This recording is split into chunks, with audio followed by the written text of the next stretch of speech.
Hi friends! Samahan niyo ako at i-walkthrough natin itong most affordable bungalow dito sa BF Homes Las Piñas. At ito na nga ang ating modern design bungalow. Meron tong lot area na 240 square meters. At ang floor area about 120 square meters. At facing east ang iyong bungalow, kaya swerte daw yan. Meron ka ditong lush garden. Ito yon, may mga plants na. At papasukin na natin ang iyong pedestrian gate. Let's go. Ayan, meron kang garden. At medyo malaki-laki ang iyong front yard. Meron ka pa ritong, ano bang tawag dito? Mama Mary. Tapos meron ka ring, I think this is African talisay. At meron tayo ditong gate. Kasi meron ka pa ritong parang side. So pwede mong gawing storage yan. So, ang na-appreciate ko sa bungalow na to, medyo malaki-laki yung iyong yard na pwedeng pagganapan ng mga birthdays, yung mga mini gatherings. At fully covered ang iyong garage. Pwede to kahit yung van or mahaba-habang sasakyan, mga SUV, one-car garage. Pero just in case gusto mong gawing dalawang sasakyan, pwede dito or pwede pa dun sa garden. And this is our porch. At papasukin na agad natin kasi naka-open na yung door. Tara!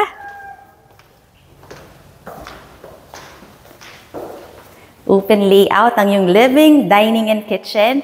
At meron tayong 3 bedrooms. Unahin na natin tong bedroom number 1. Napansin ko, meron ng mga grills yung iyong windows for added security. So meron dyan at meron din ditong window kasi this is a corner bedroom. At meron ka ng AC.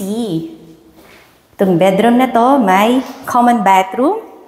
Ito yon. Ayan, meron na rin water heater, double shower, may bidet ang iyong water closet. At common bathroom siya ng bedroom number 2. Meron na rin AC, oh. At, syempre, ito na yung iyong grills. May screen ang iyong window. So, bagay ito sa mga family na nagsisimula. O kaya naman yung may mga kasamang senior. Kasi very talagang functional ang bungalow. Tapos napansin nyo talagang kahit even PWD friendly kasi lahat ng mga flooring natin magkakapantay lang. Kagaya dito sa iyong master bedroom. Ayan o. So just in case may wheelchair, pwede rito. At mataas ang ceiling ng master bedroom. Meron ka rin ditong grills na may screen pa ang iyong window.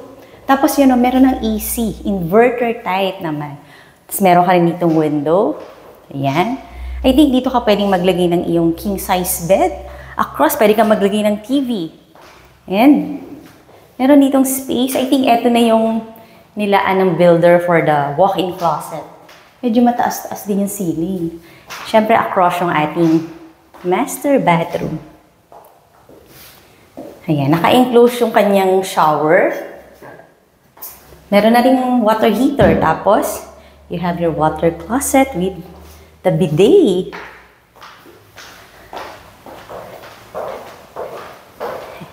And malapit ka sa napakaluwag na dining area. Meron na rin mga lighting fixtures. Oh. Cute ng chandelier, may pagka-scandy yung dating. At meron ka pang bar. O pwede rito kahit mga 3 stools. Tapos naka-granite countertop. Black. And this is your kitchen. Mga soft close naman ng iyong mga cabinet. You have your double sink. Tapos even here, oh, yung kanyang window na may screen, may grills na rin. And meron kang range hood and cooktop. Siyempre, meron ka rin daily kitchen or utility area. Dito yun. So, medyo malaki pa tong space na to. At meron kang overhead tank. Actually, hanggang dun pa siya eh. So, medyo malaki-laki ang iyong utility space. And, itong iyong bungalow, bukod sa 3 main bedroom, meron pang other rooms dito. Ito, pwede mo na lang siya i-convert as a pwedeng helper's room, itong room na to. Pwede rin namang storage or driver's room. So, ito yan. And another one. Pero ito mas maganda kasi meron siyang window. At meron ding access itong helper's room or driver's room papunta dun sa ating labas. Balik tayo dito.